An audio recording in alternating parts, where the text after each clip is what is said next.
One of my favourite lines that you say on your show, Reuben Report, check it out in all the different platforms.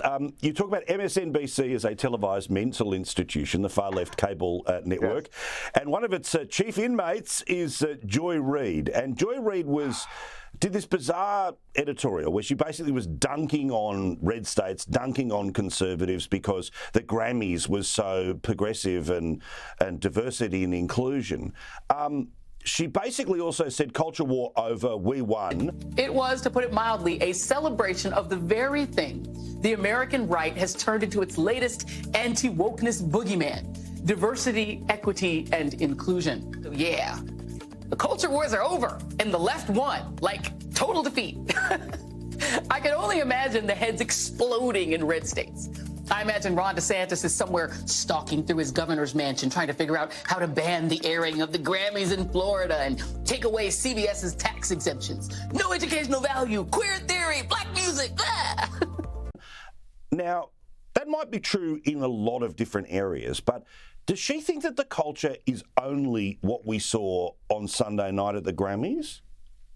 Well, I suppose she does, because she has to live in a very myopic, narrow place. I mean, that's sort of her worldview is very narrow. And if she believes that because you had this black person win this award at the Grammys, and we had one trans person was singing, and there was a lesbian country singer, it's like, all right, if that is what you view success as, these really base level visualizations of people, well, then I suppose you have one.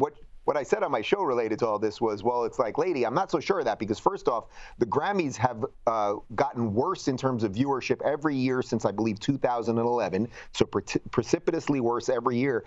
And my show, which is online, self-funded by my audience, gets more views per day than the millions and millions of dollars that they pump into her show. So I believe she thinks she's winning in the very, very tiny world that she lives in. The broader culture, I think, is waking up to a lot of this stuff. But to get to where we started here, we still have to figure out a way to get people to connect that to voting the right way. That's the part that I think Republicans need to get better at. It's like they realize there's a lot of bad stuff on the Democrat side. You just have to look at your bank account. You have to look at who locked you down. But you better also then go, all right, the other guys, maybe they need to do a better job selling their product too.